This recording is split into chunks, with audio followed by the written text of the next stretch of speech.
Ассаламу алейкум туғандар, ассаламу алейкум жалпы жамаат, YouTube көрүүчүлөр, Тақ маалымат каналыбыздын катталуучулары, урматтуу достор. Айтылуу ноокат чергеси бүгүн 17 январь 2025 жыл.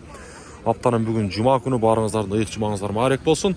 Мен сиздерге адаттагыдай ноокат шаарындагы валюта курс бааларын тааныштырамын. Баарыңыздар колдоп, лайктан басып койсоңуздар, буюрса мына ушундай күнүмдүк сиздерге курстар жетип барып турат. Байтуш банкта сатып алуу боюнча айтсак, рубль 0,846 тыйынга кайра түшүп калыптыр. Доллар болсо 87.30, евро 89.20 тыйын экен тугандар. Бүгүнкү ноокаттагы курстар мына ушундай. Коммерциялык Кыргызстан банкта болсо рубль 0,845 тыйын экен, доллар 87.30 тыйын, евро 89.50 тыйын экен. Күнүмдүк курстарды билип тургуңуздар келсе, биздин каналга сөз түрдө катталып коюңуздар, бекер болгон лайктан басып коюңуздар. Доскерада банктагы рубльду 0,845 тыйын койгон, долларды болсо 87.30 тыйын.